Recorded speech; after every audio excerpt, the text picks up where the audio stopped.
New ইয়র্কের Jackson Heights থেকে আপনাদের সঙ্গে আছে আমি খালেদ মহিউদ্দিন। অন্তর্বর্তীকালীন সরকারের সময় বা এই সময়ে রাজনীতিতে যারা সবচেয়ে বেশি প্রভাব বিস্তার করছে তার মধ্যে জামাতে ইসলামের নামটি অন্যতম।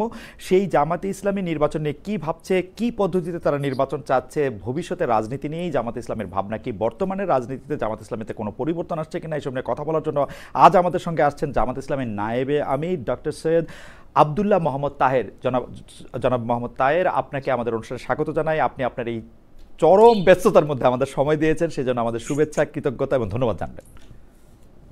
আমি আপনাকে ধন্যবাদ জানাচ্ছি এরকম একটা প্রেস্টিজিয়াস চ্যানেলে আমাকে অংশগ্রহণ করার সুযোগ দেওয়ার জন্য, এবং আপনার এই চ্যানেলের মাধ্যমে আমি বাংলা ভাষাভাষী বাংলাদেশ এবং সারা দুনিয়ায় যারা আছেন সবাইকে আমার সালাম এবং শুভেচ্ছা জানাচ্ছি। Thank you so much. Doctor Taher, আমি একটু একটা জেনারেলাইজ কোশ্চেন দিয়ে শুরু করি। সেটা হচ্ছে যে এই মুহূর্তে যদি একটা সুষ্ঠু নির্বাচন হয়, যে সুষ্ঠু নির্বাচনের কথা আপনি অনেক দিন ধরে বলে আসছেন, আপনারা অনেক দিন ধরে বলে আসছেন, যদি একটা সুষ্ঠু নির্বাচন হয় যেই নির্বাচনে সবাই ভোট দিতে পারবে তার ইচ্ছামতো প্রার্থীকে, সেই ক্ষেত্রে জামায়াতে ইসলামী কি সংসদে সংখ্যাগরিষ্ঠতা পাবে? প্রথম কথা হচ্ছে আমি এটা দাবি করতে চাই না যে আমরা সংখ্যাগরিষ্ঠতা পাবো, কারণ হচ্ছে নির্বাচনের জনগণ যাদেরকে বেশি ভোট দেবে সেটা রিফ্লেকশন হবে ভোটের পরে। তবে আমরা এটা মনে করি যে জামাত ইসলামী 5 অগাস্টে এবং জুলাইতে তার ভূমিকার কারণে মানুষের ভিতরে এক ধরনের আস্থা তৈরি করতে সক্ষম হয়েছে। 2 হচ্ছে জামাত যে বিষয়গুলো এখানে অ্যাড্রেস করছে, যে আমরা 4টা বিষয়কে এখানে জোর দিচ্ছি। একটা হচ্ছে sovereignty of Bangladesh, sustainable democracy, এক very fair and free continuous election, corruption free Bangladesh, advance education for all, এবং rights for everyone, majority, minority, Muslims, non Muslims, religious freedom for every philosophy and every religion. তো এই সমস্ত বিষয়ের কারণে মানুষ জামাতের প্রতি নতুন করে একটু ভাবার শুরু করেছিল আমরা দেখছি। আর 2 নম্বর হচ্ছে আপনি জানেন যে ইতিমধ্যে কয়েকটি সার্ভে হয়েছে।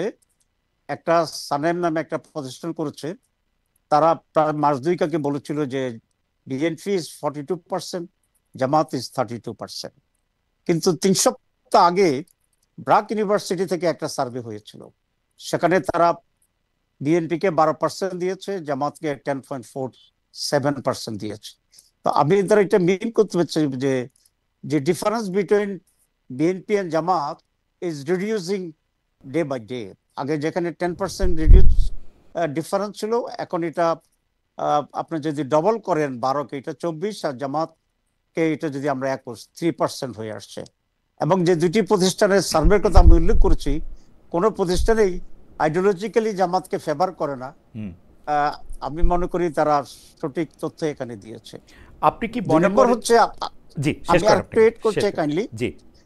সেটা হচ্ছে আমরা এবার নির্বাচনটাই এককভাবে জামাত ইসলামী এইভাবে করতে চাচ্ছি না।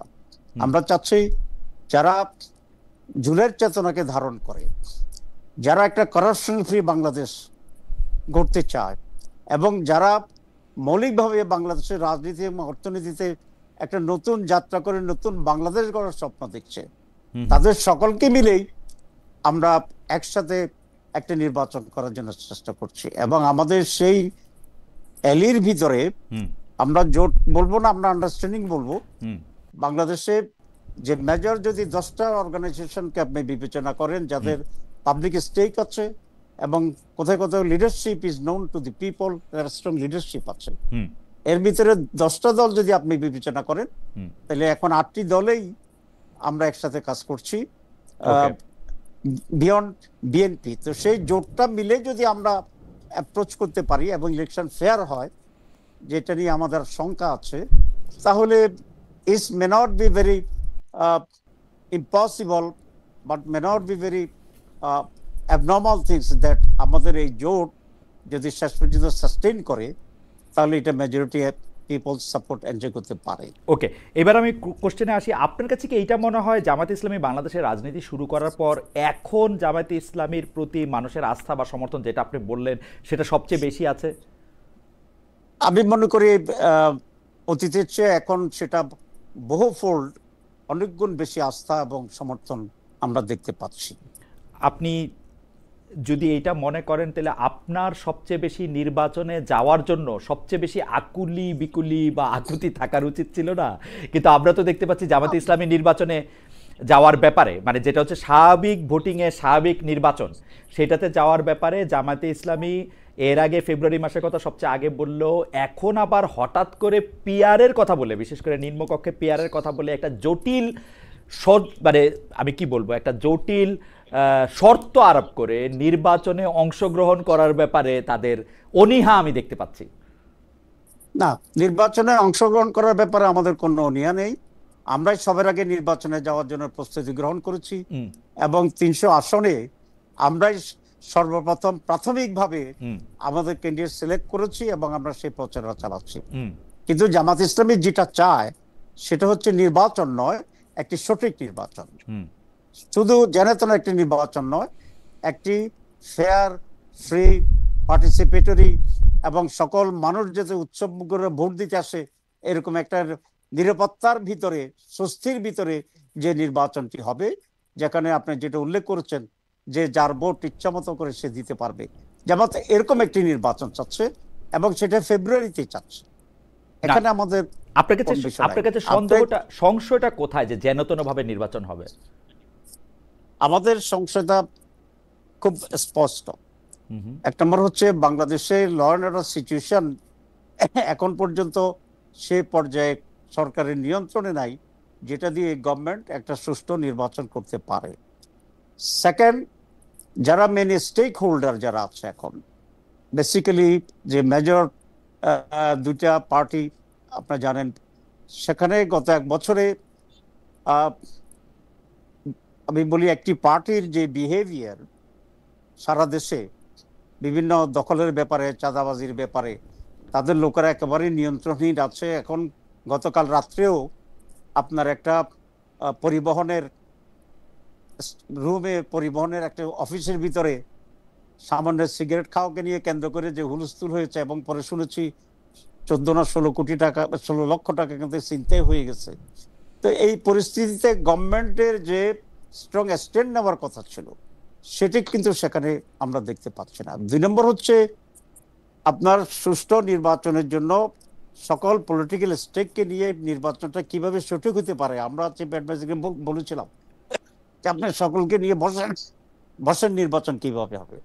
কারণ যারা বাজার দখল করতে পারে নির্দ্বিধায় এবং সেখানে সরকার কোনো স্টেপ নিচ্ছে না, তারা ভোট কেন্দ্র দখল করবে, এটা অনুমান করা বা ধারণা করার ভিতরে খুব বেশি অপরাধ আছে বলে আমি মনে করি। কিন্তু তাহির ভাই, এখানে আমার একটা পয়েন্ট আছে যে আমরা কিন্তু, আচ্ছা আপনি পয়েন্ট শেষ করে নেন, তারপর আমি আমার কথা বলি।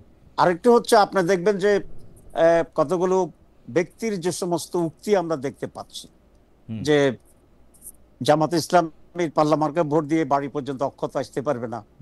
কেউ বলতেছেন যে কুমিল্লা বোর্ডের চেয়ারম্যানকে ফোন করে বলতেছে তোর কলিজা বের করে ফেলবো, একজন সাবেক এমপি।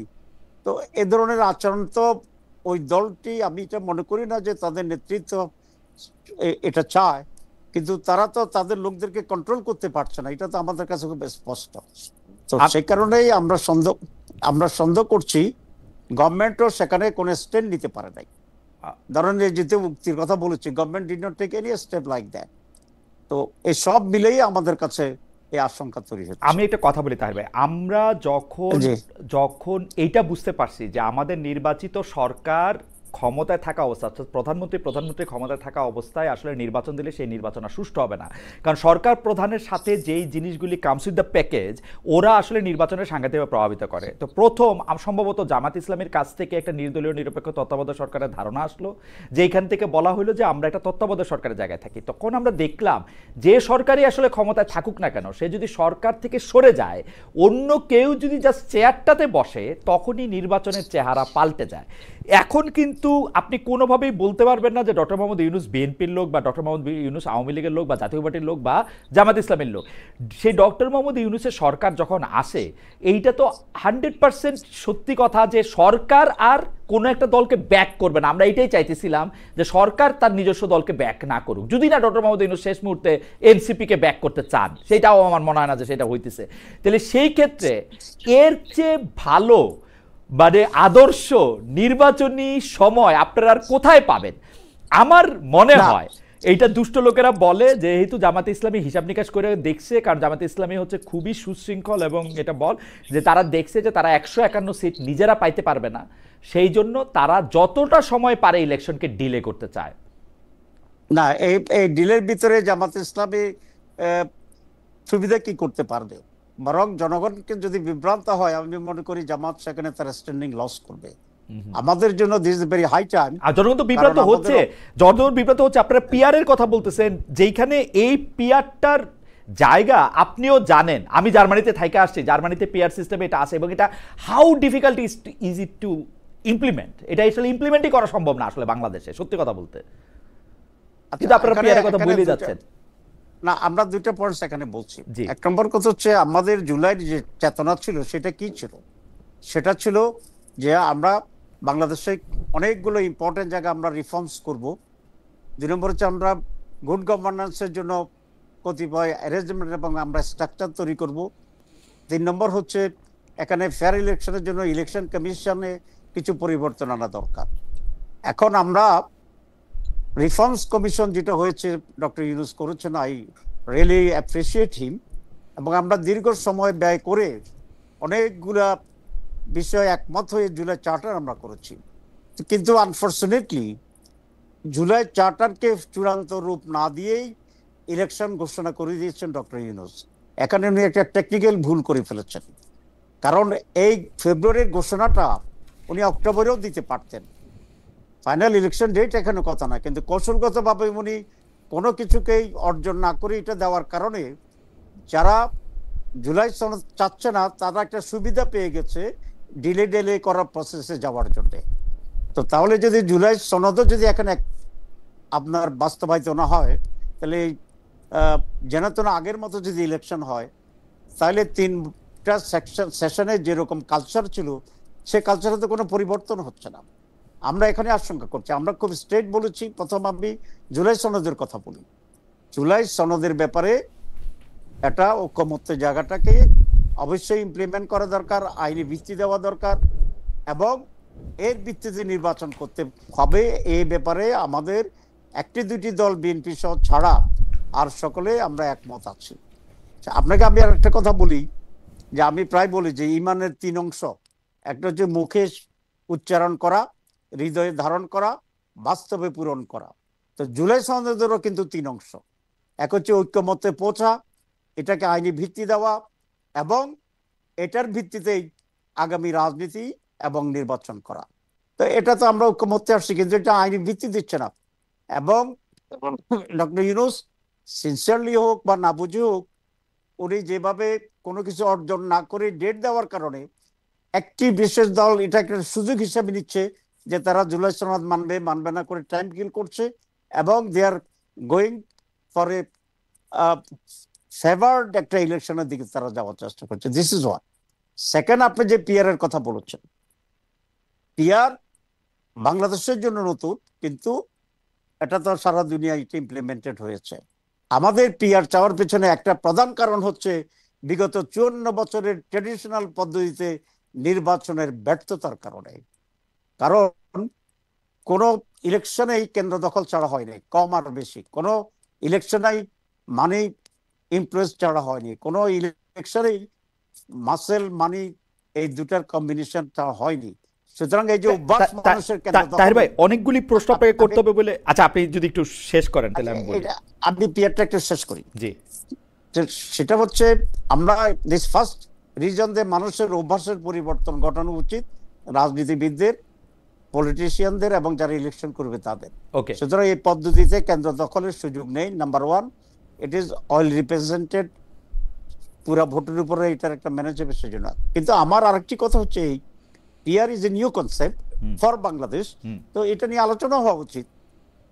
সরকার, আমরা যেহেতু মেজরিটি, আপনি জানেন 31টা দল আমরা কনসেনসাস কমিটি মিটিং এ ছিলাম, 25টি দল পিআর এর পক্ষে, না না বিএনপি আর কয়েকটি দল মাত্র পিআর এর বিপক্ষে ছিল।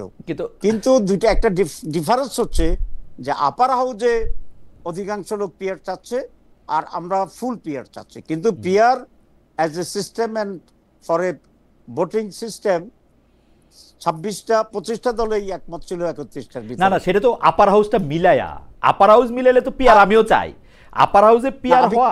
আর আমি একটু আপনাকে একটা করে জিনিস আমি একটু বলি।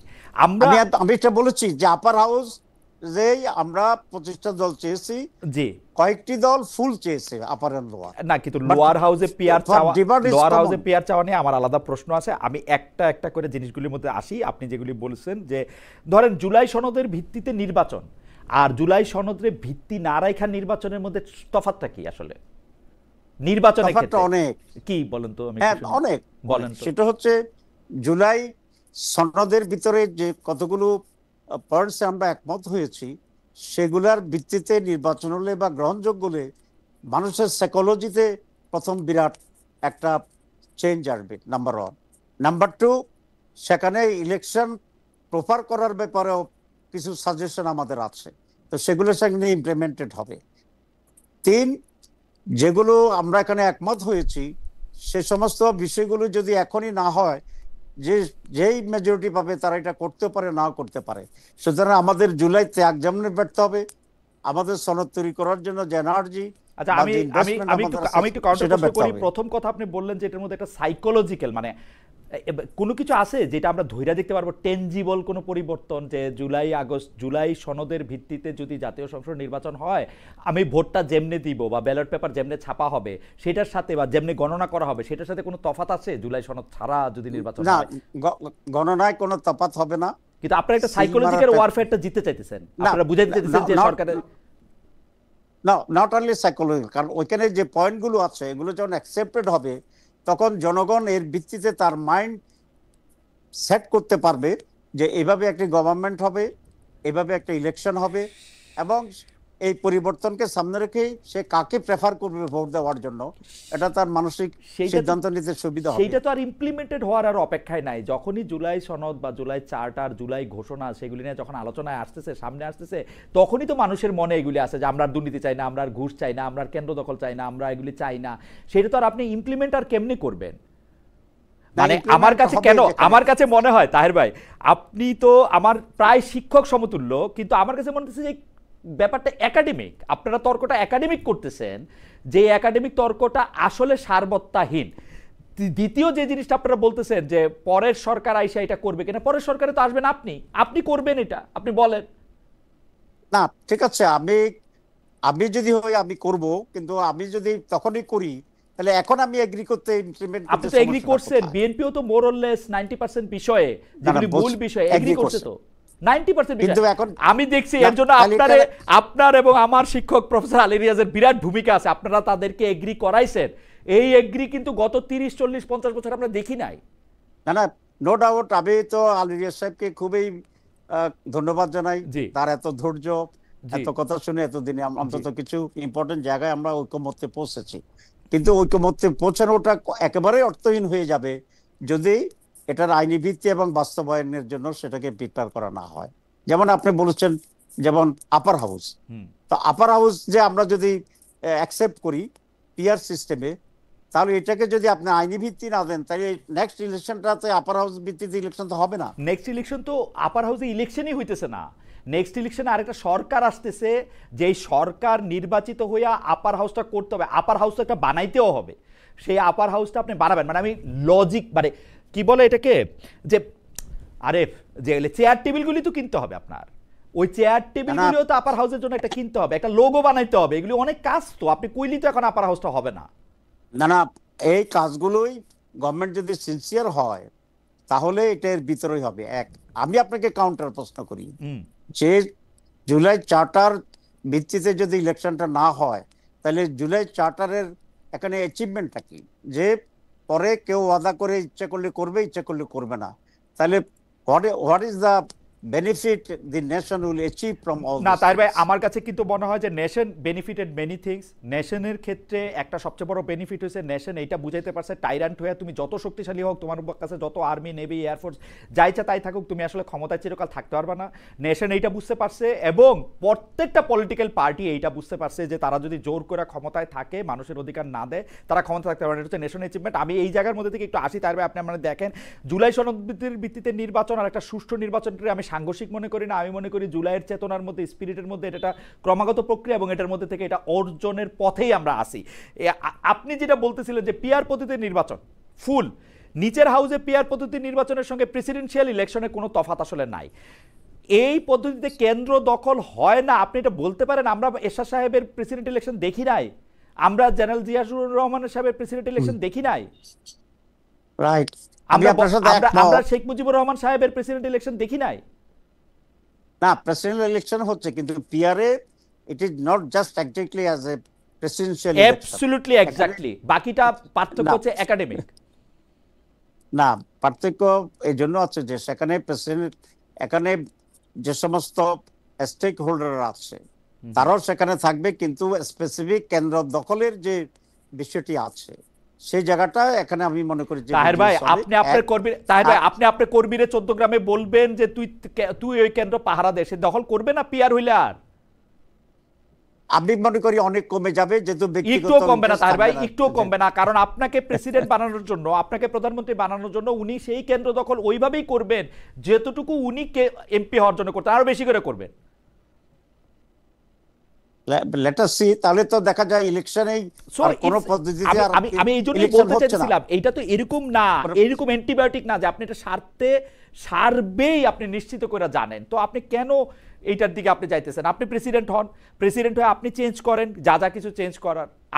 আমার হাম্বল ওপিনিয়ন হচ্ছে যে যেহেতু এখন একটা সময় এরকম যে আমরা আমাদের কে কোন অবস্থানে আছে এটা পরীক্ষা করে দেখতে পারি, আমরা এটা পরীক্ষা করে দেখি।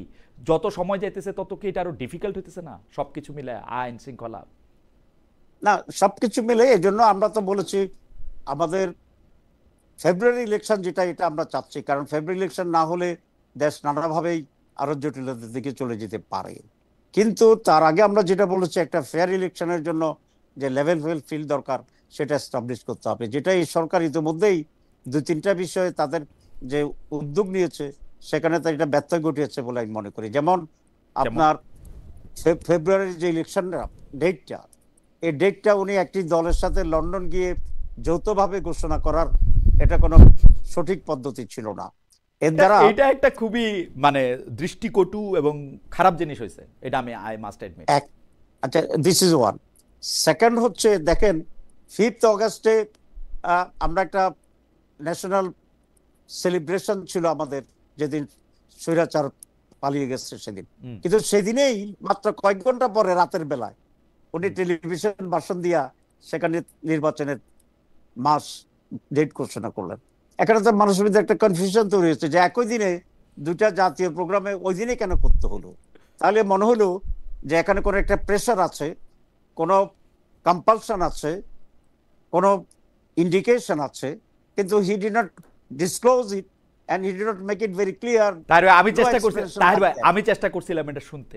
আমি এইটা বলবো না যে আমি ডক্টর ইউনূসের মুখে শুনছি, কিন্তু আমি যেটা শুনছি সেটা আমি আপনাকে বলি। সেইটা হচ্ছে ডক্টর মোহাম্মদ ইউনূসের কাছে তথ্য হচ্ছে জামায়াতে ইসলামী বলছে রমজানের আগে ইলেকশন করো, কারণ রমজানের সময় ইলেকশন করলে আমাদের নানা রকম, তো রমজান আগে ইলেকশন মানে এক্স্যাক্টলি ফেব্রুয়ারির ফার্স্ট উইক, যেটা এখন উনি বলতেছেন, এটা আপনারা সবার আগে বলছেন। তাহলে আপনারা এটা বলতেছেন, বিএনপি বলতেছে এটা ডিসেম্বরে ইলেকশন করো। ডক্টর মোহাম্মদ ইউনূস জামায়াতের কাছে ওই ক্রেডিট প্রত্যাশা করেন যে জামায়াতের ডেটেই যে উনি ইলেকশন করাইতে তারেক সাহেবকে রাজি করাতে পারলেন। উনি মনে করেন আপনারা তাকে হাততালি দিবেন, শুভেচ্ছা দিবেন এবং প্রশংসা করবেন। এটা উনি অবশ্যই প্রশংসা পেতেন যদি সকল পলিটিক্যাল স্টেকদের সাথে আলাপ আলোচনা করে এই ডেটেই সকলের কনফিডেন্স রেখেই উনি এটা ঘোষণা করতেন। আমি আপনাকে ছোট একটা উদাহরণ দিই। এয়ারপোর্টে যদি লেখা থাকে ফ্রি এয়ার সার্ভিস, এর অর্থ যে আপনাকে বিনা পয়সায় আমেরিকায় বিমান ছড়াবে। আপনি যদি আমেরিকা যাবেন আর কি, সেই জন্য বললাম। আর সেম শব্দ যদি পেট্রোল পাম্পে লেখা থাকে ফ্রি এয়ার সার্ভিস, এর মানে হচ্ছে আপনি বিনা পয়সায় চাক্কায় বাতাস দিবেন। শব্দ কিন্তু একরকম, কিন্তু ব্যাকগ্রাউন্ড প্রেক্ষিত ডিফারেন্সের কারণে মিনিংটা হাজার গুণ ডিফারেন্স না। হয়ে কিন্তু তাই ভাই, আমার হাম্বল ওপিনিয়ন, আমি ডক্টর মোহাম্মদ ইউনূসের চাকরি করি না, কিন্তু আমার হাম্বল ওপিনিয়ন হচ্ছে যে আপনারা যে টেকনিক্যালিটিটা ধরতেছেন সেইটা কি একটা মানে, আপনি কি সত্যিই মনে করেন ডক্টর মোহাম্মদ ইউনূস এখন বিএনপির পকেটে ঢুকে গেছে বা বিএনপির হয়ে ইলেকশনটা করবে? নো নো, আমি সেটা মনে করি না যে উনি কারো পকেটে গেছে, কিন্তু আমি এটা মনে করি যে he is not handling the things properly, he could not do, and this is my main question. আপনি দেখেন লন্ডনে যখন এই ঘোষণা আসলো, তার সাথে সাথে সেক্রেটারিয়েটে আপনার আবহাওয়া চেঞ্জ হয়ে গেছে, মানুষ ধরে নিচ্ছে যে বিএনপি ক্ষমতায় চলে আসতেছে। তো মানুষ, আমাদের দেশে তো সুযোগ সন্ধানী লোকেরা যে ক্ষমতায় তারই তো ছাতা ধরে, এটা তো আমাদের প্র্যাকটিস। তো এই জন্য সেখানে ব্যালেন্স অফ পাওয়ার এবং লেভেল প্লেইং ফিল্ডের যে জায়গাটা ছিল, ইট ইজ অলরেডি আপনার ইমব্যালেন্স হয়ে গেছে, নাম্বার ওয়ান। নাম্বার টু, আপনি দেখেন আমরা বলেছি আপনার সনদের ব্যাপারে চূড়ান্ত কিছু করা হোক, সনদ নিয়ে ডিসিশন ফাইনাল হোক। তো এটা উনি কমপ্লিট না করেই ওনার ইলেকশন কমিশন একটা রোড ম্যাপ দিয়ে দিয়েছে। তো এখন হচ্ছে কি, উনি আমাদেরকে ডিফেন্সে নিয়ে গেছেন, আমরা বলছি এটা করো সেটা করো, আর বিএনপিকে উনি অফেন্সিভ রাখছেন। তাদের মতো ইলেকশন হচ্ছে, রোড ম্যাপ হচ্ছে, এবং they R very much serious for the papers of এই জন্য কি ধরেন জামাতে ইসলামী নেতৃবৃন্দর কাছ থেকে সরাসরি না বলা হলো, এটা বলা হইতেছে তোমরা যেরকম ভাবতেছো ইলেকশন কিন্তু হবে না। ইন্টারেস্টিংলি জামাতে ইসলামী এবং আওয়ামী লীগ একই রকম কথা বলছে, ইলেকশন কিন্তু ফেব্রুয়ারিতে হবে না, ডক্টর মোহাম্মদ ইউনূস কিন্তু ইলেকশন করতে পারবে না, ডক্টর মোহাম্মদ ইউনূসের ক্ষমতা থেকে বাদ দিয়া ওয়াকার সাহেব আইসা জরুরি অবস্থা করবে, এটা বলা হইতেছে যাতে এত সুখ শান্তি তাদের না লাগে, ঠিক না? আচ্ছা, এই ব্যাপারে বোধহয় আমরা মিস ইন্টারপ্রিটেড অর মিসআন্ডারস্টুড, কারণ জামাত কখনো এটা বলে নাই যে ফেব্রুয়ারিতে ইলেকশন হবে না, বরং জামাতে স্ট্রেস করছে ফেব্রুয়ারিতে যাতে ইলেকশনটা হয়ে যায়। কিন্তু আমরা বলেছি to make election fair, equal level playing field, to give the image and impression to the people যে election will be very much, কিন্তু সেই ইমপ্রেশন, আচ্ছা তাহির ভাই, সেই ইমপ্রেশনটা কেমনে দিবে এটা আমাকে একটু বলেন তো, যে 1 2 3 ডক্টর মোহাম্মদ ইউনূস কি জামাতে ইসলামীতে জয়েন করবেন? জামাতে ইসলামীর আমির সাহেবকে কি কাউকে বলবেন যে আপনি এসে একটা প্রধান নির্বাচন কমিশনার নিয়োগ দেন, অথবা ডক্টর আব্দুল্লাহ তাহেরকে কি বলা হবে যে আপনি নির্বাচনটা পরিচালনা করেন? মানে কি করলে উনি বুঝাইতে পারবেন যে এটা লেভেল প্লেইং ফিল্ড? এক নম্বর হচ্ছে যদি আপনাকে প্রদান করে দেয়, আমাকে প্রদান করে দিলে আমি ইলেকশন কমিশনার প্রধান হইলে ভালো ইলেকশন করব, কিন্তু এটা তো আমাকে তো দিবে না, বাট দিলে আপনাকে অনেক ধন্যবাদ, আমি এইটা আমি হইতেও চাই, এটা তো আমারে দিবে না, কিন্তু না সিরিয়াসলি জোকস ব্যাপার, আপনি আমারে এখন সিরিয়াসলি বলি। জি, প্রথম কথা হচ্ছে ওনাকে, উনি যে একটা রং ইমপ্রেশন দিয়েছে মানুষের কাছে লন্ডনের ঘোষণার মাধ্যমে, এই জায়গা থেকে ওনাকে বেরিয়ে আসতে হবে। উনি খুব স্পষ্টভাবে জাতিকে বলতে হবে যে যেটাই হয়েছে আমি প্রপারলি সেভাবে নেগেটিভলি নেইনি, কিন্তু আমার এটা করা ঠিক হয়নি, এটা বলা উচিত ওনার। 2 নম্বর হচ্ছে যে রোড ম্যাপটা হয়েছে, আমি আপনাকে বলি, পিআর আমাদের সংবিধানে বলেছে ইলেকশন হবে, পিআরএ না ট্রেডিশনাল ওয়েতে, এটা কিন্তু স্পেসিফিক করার নেই। এতদিন একটা সিস্টেমের উপরে এই সকলে ছিল, এখানে কোনো আপত্তি আসে নাই, as long as the 25টা দল 31-এর ভিতরে আপার হাউস সাইর ভাই, আপার হাউস বলেন নিম্ন ইয়াতে আপনারা ছাড়া কেউ নাই পিআর করতে কইছে। আচ্ছা না, আমরা ছাড়া আরো আছে, আপনাকে লিখি, আমি এটা বলেছি যে এখানে আমাদের ডিভিশন হচ্ছে, অনেকেই আপার হাউস চাচ্ছে, আমরা কিছু দল দুইটাই চাচ্ছি। So I agree with you and this is the fact.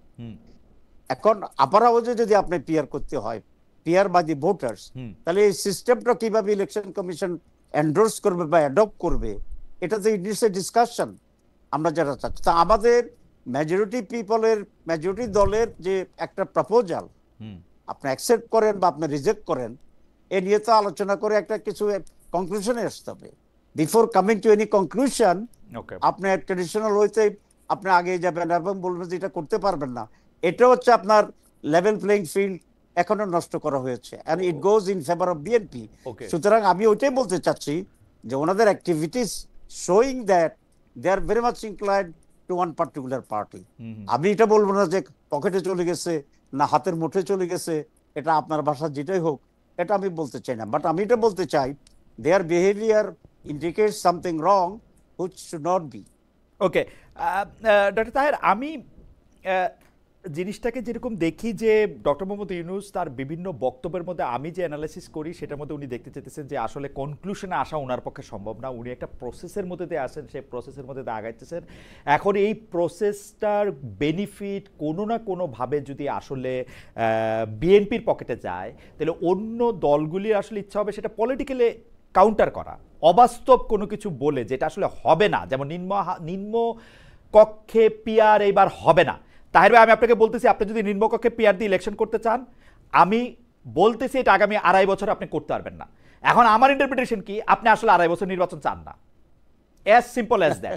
এখন এইটা যদি না হয় তাহলে আপনাকে আসলে বলতে হবে যে এইটা, মানে আমার কাছে মনে হয় যে আপনি যে এটা কনক্লুশনের কথা আপনি বলতেছেন, সেই কনক্লুশনে আসলে উনি কখনোই পৌঁছাতে পারবে না। উনাকে আপনাকে আমি বলি, তাহলে আপার হাউসের ব্যাপারে তো আপনি এগ্রি করেন? আপার হাউসের ব্যাপারে আমি সাংঘাতিকভাবে এগ্রি করি। আমি মনে করি আপার হাউসে পিআর না হইলে এইটাতে মানে কি হবে, ওইটা এটাতে কিছুই হলো না। আমরা এটা, আচ্ছা হ্যাঁ, আমি দরকার নাই বলতে চাই না, এই জন্য যারা পিআর চায় না তারা ওই কথাই বলছে যে আপার হাউসেও পিআর দরকার, আপার হাউসেই দরকার নেই। তো তাইলে আমরা একটা নেগেট করতে গিয়ে আর একটা মানে পিপল সাপোর্টেড একটা ইস্যুকে আমরা কিন্তু নাকচ করছি। আমার কাছে মনে হয় যে আমি বলি আপনাকে করতে হয় আপার হাউসে পিআর সিস্টেমই করা উচিত। জি ভাই বলেন। আচ্ছা, আই ডু এগ্রি। তাহলে আপার হাউসটা কিভাবে পিআর হবে সেই বিষয়ে তো ইলেকশন কমিশন কোনো ডিসিশন না নিয়ে সে রোড ম্যাপ ঘোষণা করে দিয়েছে। Is it justified? It is not. এখন আমি মনে করি ওকে, আপার হাউসে আমরা মেজরিটি চাচ্ছি, বোথ হাউসে সকল দল চাচ্ছে না, আমরা 3-4টি দল চাচ্ছি। এখানে এটা আমি মনে করি এটা নিয়ে একটা সিরিয়াস ডিসকাশন হওয়া উচিত within the government and the যারা ডিমান্ড করছে, তারা তো একদম উড়ে দেওয়ার মতো দল না, রাইট, যে আপনি এটা করবেন না। তো এই ডিসকাশনটাকে, why they are not doing this, তারা একটা দলের দাবি যে আমরা কোনো পিআর চাই না, সেই দলের ইচ্ছা পূরণ করে তারা এগিয়ে যাচ্ছে। আমি ওনাকে বলেছি যে you have start the train without, সমস্ত প্যাসেঞ্জার এখনো ট্রেন উঠে শেষ হয়নি, আপনি গাড়ি ছাড়িয়ে দিচ্ছেন। তারপর আমি বলে আসছি যে গাড়ি ছাড়লেও এখনো প্ল্যাটফর্মে আছে, প্ল্যাটফর্ম ক্রস করে নেই, আমরা দৌড়াইয়া গিয়ে ধরতে পারবো, কিন্তু সেই জায়গাটাতে সলিউশন হইতে হবে। আপনি দেখেন, আমি একটা কথা বলি, আপনারা যদি দৌড়াই গিয়ে ট্রেনটা ধরতে শুরু করেন, সারা বাংলাদেশের অনেক সমস্যার সমাধান হয়ে যাবে বলে আমার মনে হয়। মানুষ একটা ইলেকশনের জায়গায় প্রবেশ করবে, অনিশ্চয়তা কাইটা যাবে, দেশটারে আর মানে এই রকম কসলাকসলির মধ্যে আর থাকাটা ঠিক হবে না। প্রত্যেকটা জায়গায় প্রতিদিন নিরাপত্তাহীনতার মধ্যে দিয়া মনে হয়। আমি আপনার পয়েন্টে আমি এখন বলি, দেখেন এই যে আপনাদের ইমপ্রেশন হচ্ছে যে আমরা নির্বাচন চাই কি চাই না, একটা কনফিউশন, এই জায়গাটা কেন তৈরি হইল? কারণ আপনি পিআরের কথা বললেন, পিআর ছাড়া ইলেকশন যাবেন না, এই জন্য তৈরি হইছে। আমি নো, এটা আমরা বলিনি, আমরা দুটো কথা বলেছি। আমরা বলেছি যে ঐকমত্যের যে চার্টার অফ জুলাই যেটা হয়েছে, that must be implemented some or other, এবং এটা লিগেল ভিত্তি এখানে আছে। আমরা গণভোট বলেছি, ঐক্যমত্য বলেছি, সব পার্টি যদি এক হয় তাহলে 91 সালে শাহাবুদ্দিন সাহেব যেরকম head of the interim government হয়েছে বা ক্যাটারিং গভর্নমেন্ট হয়েছে, এখানে সকলে ঐক্যমত্য হলে এটার আইনি ভিত্তি হয়, পরে next government will ratify this. এটা সম্ভব, কিন্তু এটাকে অ্যাভয়েড করা হচ্ছে, number one. Or they are taking the time everywhere. ধরেন আমি তো বলেছি যে আমি এখন আন্দোলন করতেছি যে চার্টার ভিত্তিতে হইতে হবে, ইমপ্লিমেন্ট করতে হবে, আর আরেকটা দল চার্টার আপনার জুলাই চার্টারকে অ্যাভয়েড করতে চায়, এখন করতে চায় না, তো তাদের জন্য তো অলরেডি ইলেকশন করার একটা সুযোগ করে দিয়েছে। এগুলো আমার পয়েন্টস, এগুলো নট ভেরি লেস ইম্পর্টেন্ট। আমি মনে করি এইসব বিষয়ে একটা আলোচনা করা উচিত আমাদের চিফ অ্যাডভাইজারকে, যে নির্বাচনটা কিভাবে আসলে সঠিক সুষ্ঠু হইতে পারে। কিন্তু তার ভাই, আমি আপনাকে এটা বললে, আপনি যেগুলি কথা বললেন আমি শিওর বিএনপির প্রত্যেকটা জিনিসের সাথে একমত, কোনোটার ব্যাপারে তার কোনো দ্বিমত নাই, কোনোটার ব্যাপারে তার কোনো দ্বিমত নাই। তো দ্বিমত না থাকলে তো হোয়াট ইজ দ্য প্রবলেম? কারণ জুলাই চার্টারটা ইমপ্লিমেন্ট করতে হবে, এটার আইনের প্রক্রিয়া রাখতে হবে, কারণ কারোকে সুরক্ষা দেওয়ার এখানে দরকার আছে, সেইটার ব্যাপারে বিএনপির কোনো দ্বিমত আছে আমি এইটার কোনো লক্ষণ আমি পাই নাই। তাইলে আপনি তাহলে ওনারা বলুক কি মানে পরিষ্কার করে বলুন। আচ্ছা, বিএনপির কাউকে যদি পাই আমি একদম স্পেসিফিকলি বলবো যে আপনি এটার মধ্যে আমি বলছি আপনাকে, দেখেন আমি এটা আপনাকে বলি জি, যে বিএনপি তো নানা প্রসেসে নানা ভাবে আমরা তো দেখেছি মিটিং এ, যাই হোক দূর পর্যন্ত তারা আসছে। I really congratulate them from the core of my heart, কারণ আমরা তো একই পরিবারের লোক ছিলাম। এখন চাচতো ভাই জ্যাঠতো ভাই দুইটা আলাদা ঘর হয়েছে, সেটাতে কোনো অসুবিধা নাই। স্টিল সেটা নিয়ে প্রশ্ন আছে, আসলে সেটা নিয়ে প্রশ্ন আছে যে আপনি এটা দিয়ে শেষ করেন। আমি শেষ করিনি এখানে। সেটা হচ্ছে যদি বিএনপি চার্টারকে মানে, আমরা মানি, তাইলে আইনের বিষয়টা তো এখানে অত জটিল হয় না যদি আমরা পরে রেটিফাই করি, উই অ্যাগ্রি এভরিথিং ওয়ান। আর যদি আমাদের ডিফারেন্স ওপিনিয়ন হয়, তাহলে আমরা বলেছি রাজনৈতিক ঐক্য না থাকে তাহলে গণভোটে দেন, let the people decide. People যদি এটাকে রিজেক্ট করে দেয়, will agree, will not insist for this. আর জনগণ যদি অ্যাগ্রি করে, চায়, হ্যাঁ বেশি বলে, তাহলে why not implement it properly.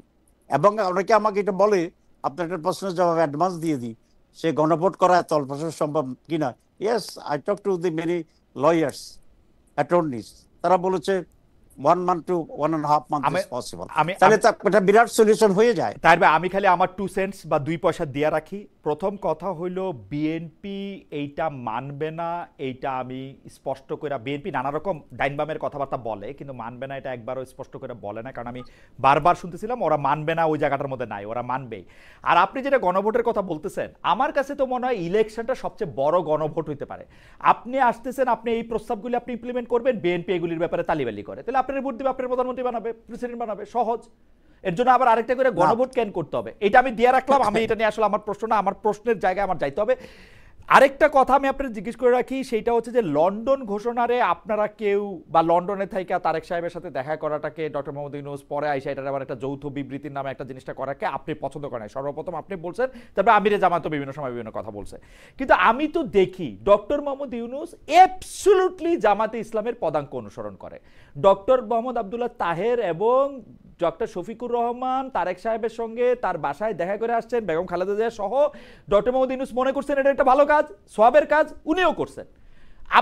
আপনারা এটাতে রাগ কেন হইলেন? এটা তো, এবং উনি আপনাদের বারাত নিয়ে যে ফেব্রুয়ারির ইলেকশন করার কথা বড় ভাইরা বলছে, আপনারাও করেন। উনি তারেক সাহেবকে রাজি করে আসছেন, কোথায় উনারে আপনারা ফুলের মালা দিবেন? আপনারা কেন এটার পিছনে লাগলে? আমি কিন্তু মিলাইতে পারি না হিসাব। না, আমরা তারেক সাহেবের সাথে ওনার সৌজন্য সাক্ষাৎ হয়েছে, এটাকে আমরা অলওয়েজ ওয়েলকাম করেছি, ঠিক আছে? রিয়েলি আমরা এটাকে এখন ওয়েলকাম করি, এন্ড ইটস কোয়াইট ন্যাচারাল যে একটা রাষ্ট্রপ্রধান যাবে আর একটা বড় দলের প্রধান সেখানে থাকবে, কাটেসি ভিজিট হবে। আমরা তো বাংলাদেশে ইউনূস সাহেবের সাথে বারবার দেখা করেছি, উনি আমাদেরকে ডাকছেন, তো এই সুযোগ লন্ডন এটা হবে, এইসব ব্যাপারে আমরা এটাকে খুব এনকারেজ করি, ভেরি পজিটিভলি আমরা নিচ্ছি। কিন্তু ইম্পর্টেন্ট হচ্ছে যে ওনার যে position as a head of the state, কোন একটি পলিটিক্যাল পার্টির সাথে উনি বাইলেটারাল কোনো কন্ট্যাক্টে আসতে পারেন না অফিসিয়ালি। এটা হইতো যে উনি সব জয় করে সে ঢাকা আসছেন, ঢাকা এসে উনি আমাদের সাথে এটা বলতেও পারতেন যে আমরা এরকম ঠিক করছি সব, অথবা আমাদের না বলেও ঢাকা এসে ঘোষণা দিলে এটা মনে হইতো না যে ইউনূস সাহেব আর বিএনপি এক হইয়া গেছে। এখন আপনি আমাকে কনভিন্স করতে পারবেন বা আমাকে অ্যাপ্রোচ আজকে, কিন্তু গ্রামের যে লোকটা দেখছে যে ওইখানে গিয়ে দুইজন সাইন করছে একসাথে, তারে আপনি কিভাবে বুঝাবেন? তার তো একটা ইমপ্রেশন হয়ে গেছে যে বিএনপিকে। তাহের ভাই, তারে তো আপনি বুঝাবেন যে আমাদের প্রস্তাব ডক্টর মোহাম্মদ ইউনূস এবং জনাব তারেক রহমানের মানতে হইল। ওরা ডিসেম্বর, তারেক সাহেব বলছে না ডিসেম্বরে ইলেকশন হবে, হইছে ডিসেম্বরে ইলেকশন। আপনি বলছেন না তখন ইলেকশন ফেব্রুয়ারিতে হইলেই ঠিকঠাক হয়, তো ইলেকশন ফেব্রুয়ারিতে হইতেছে। আমি কিন্তু জায়গাটা বুঝতেছি না, কিন্তু আমি কথায় আসি। তার আপনার সাথে কথা বলা আনন্দদায়ক, সেজন্য অনেক কথা বলে ফেলতেছি, সময়টা ভালো ম্যানেজ করতে পারতেছি না, কিন্তু আমাদের একটু আগাইতে হবে। আমি একটু দর্শকদের কাছ থেকে একটা জরিপ নিয়েছিলাম, এটা একটু আপনাকে শোনাই। সংস্কার ও বিচার দৃশ্যমান হওয়ার আগে দেশে নির্বাচন নয় বলেছেন জামাতে ইসলামী নায়েবে আমির সৈয়দ আব্দুল্লাহ মোহাম্মদ তাহের।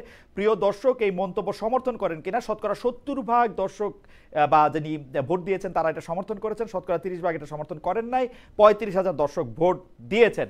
তাহির ভাই, আপনার সমর্থকরা আমাদের টেলিভিশনে বেশি এখন দেখতেছেন, এটা আমরা বুঝতে পারতেছি। 70% দর্শক, আমরা তো জনগণের পক্ষে কথা বলছি, দেশের পক্ষে কথা বলছি এবং সঠিক কথা বলছি। আচ্ছা, সেই জন্যই ঠিক আছে, মানুষের উপরে কিন্তু আমাদের অনেক আস্থা।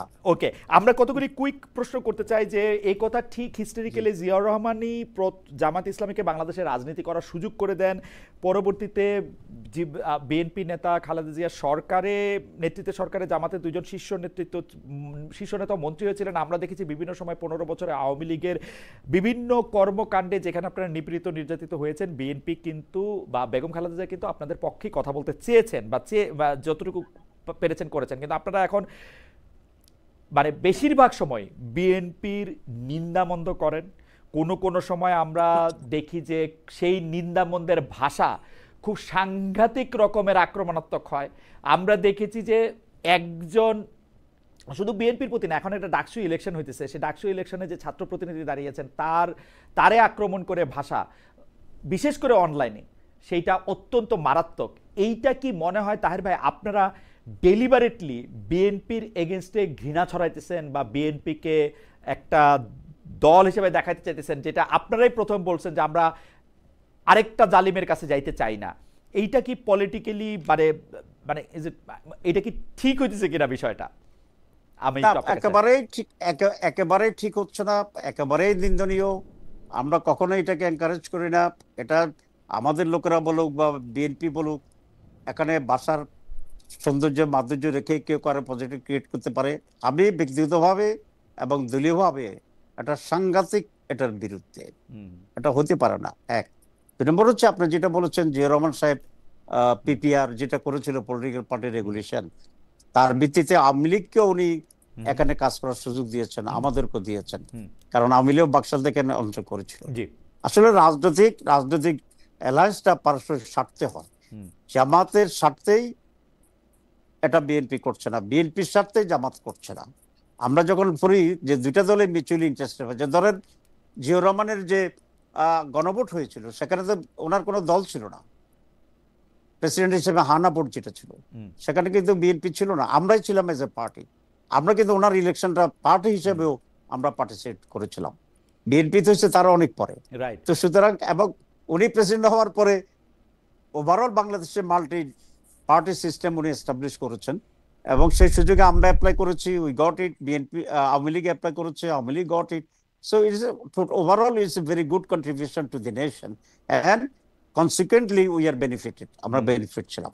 এরপরে আপনি আসেন যে 91-এ বিএনপি তো মার্জিনালি একটু ক্ষমতা সরকার গঠনের জন্য ওনার উইক ছিল, লিমিটেশন দরকার ছিল আপনাদের সিটের, এবং আমরা গিয়ে without any condition, without any source of benefit, আমরা বঙ্গভবনে গিয়ে অফিসিয়ালি চিঠি দিয়ে বিএনপি কে সমর্থন করেছি। কারণ আপনারা তো আওয়ামী লীগকে ঠেকাইতে চেয়েছিলেন যে আওয়ামী লীগ যাতে না আসে ক্ষমতায়। আমি দুটো কথাই বলছি আপনাকে, যে প্রত্যেকেই তার নিজস্ব রাজনীতির স্বার্থের বিশ্লেষণেই একে অন্যকে হেল্প করছে। এমন না যে বিএনপি আমাকে খুব হেল্প করছে আমাকে দয়া করে, অথবা জামাত ইসলামী বিএনপি কে সরকার গ্রহণ করতে দিচ্ছে দয়া করে, ব্যাপারটা এরকম না। আমাদের অ্যানালাইসিস ছিল যে এই মুহূর্তে বিএনপি কে গভর্নমেন্ট ফর্ম করতে দিলে দেশের এবং আমাদের জন্য better then Awami League would form the government. কিন্তু তারপরে আমরা যদি কথা আসি, জামায়াত শত্রুটা কেন হইল বিএনপির? মানে কেমন শত্রু হইছে যে, মানে ধরেন আমি যদি প্রশ্ন করি, জামায়াত বিএনপিকে দুর্নীতিবাজ কইতেছে, এখন বিএনপি দুর্নীতিতে সবচেয়ে বেশি দুর্নীতি করছে 2001 থেকে 2006। সেই সময় আপনারা সরকারে, আপনাদের 2 জন মন্ত্রী সেখানে, আপনারা সেই দায় গায়ে না নিয়ে বিএনপিকে বকাবকি করতেছেন, এটা কেমন কথা? প্রথম কথা হচ্ছে আপনি যেটা বলছেন যে আমাদের 2 জন মন্ত্রী ছিল, সেই হিসেবে ইনডাইরেক্ট একটা দায় দায়িত্ব তো থাকে। ডিরেক্ট দায় দায়িত্ব ওনারা ক্যাবিনেটে বসতেন তো। না, ডিরেক্ট নাই, ইনডাইরেক্ট। ডিরেক্টটা নাই, এর জন্য বলছি জামাত 2 জন মন্ত্রী ছিল আউট অফ 48, আউট অফ 40। তারা পুরো ক্যাবিনেটকে কনভিন্স করার মতো তাদের সেই ইমপ্রেস ছিল না। কিন্তু তারা ক্যাবিনেটে, কিন্তু আমি এটা বিশ্বাস করি জামাতের 2 জন মন্ত্রী এখানে ছিলেন, ক্যাবিনেট যদি কোনো অন্যায় দুর্নীতির ডিসিশন নিতেন, প্রধানমন্ত্রী যদি নিতেন, তারা হয় সেটার প্রতিবাদ করতেন অথবা পদত্যাগ করতেন, তার কোনোটাই তারা করেন নাই, পুরো টার্ম মন্ত্রী ছিলেন।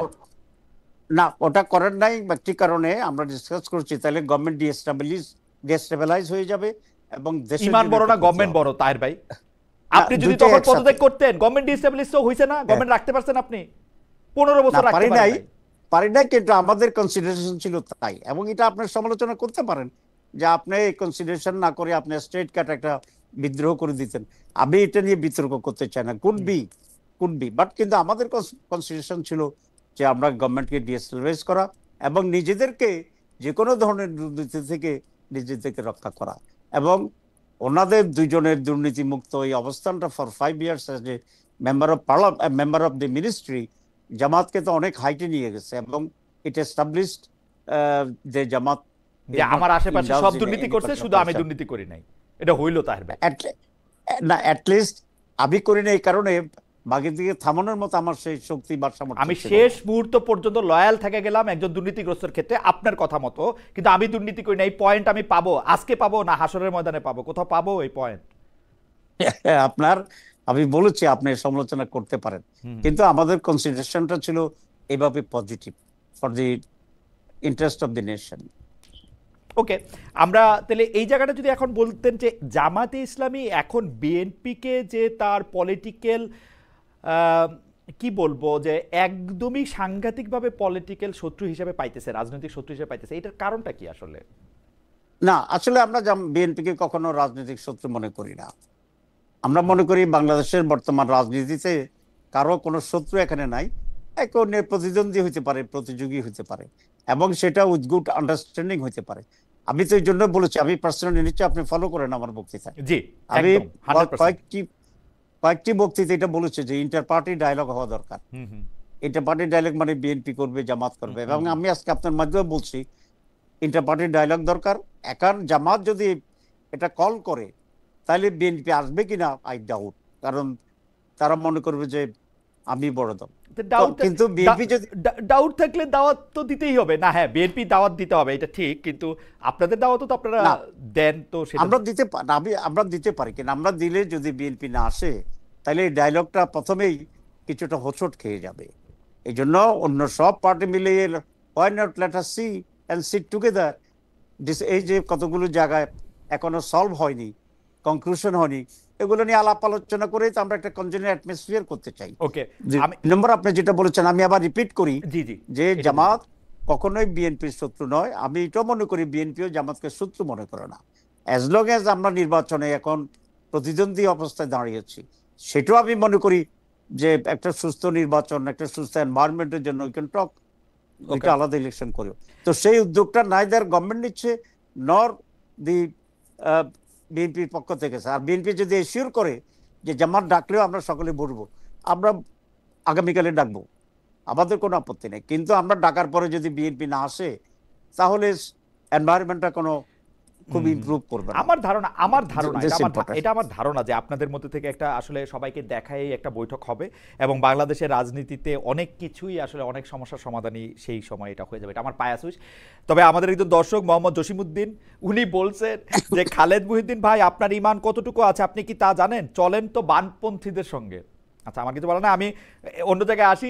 যে সরি, আমি সরি বলি এবং ওই ভাইকে অনুরোধ করবো না, ঠিক আছে, এটা বলুন। না না, ঠিক আছে, এটা বলুন, অসুবিধা নেই। আমি যেটা বলি যে না, এটা খুবই ভালো ভাই, উনার মন্তব্য খুবই ভালো। আমি কি ধরনের মন্তব্য পাই যারা আপনাদের সমর্থক বলে নিজেদেরকে দাবি করে, সেইটার একটা প্যাকেট করে আপনারা পাঠাবো না এক সময়। Undoubtedly this is unfortunate, আমরা কখনো এটা এনকারেজ করব না। আমি কখনো দেখিও নাই আপনাদের এই ধরনের কিছু এনকারেজ করতে, সত্যি কথা, মানে আমি এটা দেখিও নাই, আমার অভিজ্ঞতাও নাই আপনাদের ব্যাপারে এরকম, বা কারো বিরুদ্ধে করছেন আমরা এরকমও শুনি নাই, মানে আমি তো নাই, অন্য কারো বিরুদ্ধে করছেন কখনো শুনি। দেখেন, এটা আমাদের চরিত্রের বিপরীতে আর কি। আমার মনে আছে যে আমরা যখন সাংবাদিকতা শুরু করছি 98 সালে, তখনও আওয়ামী লীগ ক্ষমতায়, কিন্তু আপনাদের কাছে কেউ গেলে সে সংগ্রামের সাংবাদিক হোক আর সংবাদের সাংবাদিক হোক, তাদেরকে এমনকি বাংলার বাণীও এখানে ছিল, ইকুয়ালি ট্রিটেড হইতো। তারা কোনোদিন আলাদা ট্রিটমেন্ট আমরা কখনো দেখি নাই, কখনো দেখি। ইনশাআল্লাহ এখনো হবে না, ইন ফিউচার হবে না ইনশাআল্লাহ, কারণ this is our culture and this is our belief. কিন্তু And কিন্তু এখন this আপনাদের stand it. সমর্থকরা কিছু একটা প্রশ্ন করলে, যেমন ধরেন এই প্রশ্নে তো আমি গালি খাবো, আপনাকে গালি শোনাবো, দাঁড়ান। সেইটা হচ্ছে গণ অধিকার পরিষদের সভাপতি এবং ডাকসুর সাবেক বিপি নুরুল হক নূরকে আর্মি ও পুলিশ মেরে রক্তাক্ত করেছে। আপনারা এর ভিডিও আছে, ছবি আছে, আপনারা এটা নিন্দা করছেন, আপনাদের প্রিয় দল বিএনপিও করছে এটা নিন্দা, কিন্তু আর্মি ও পুলিশের বিষয়টা আপনারা এড়ায় গেছেন।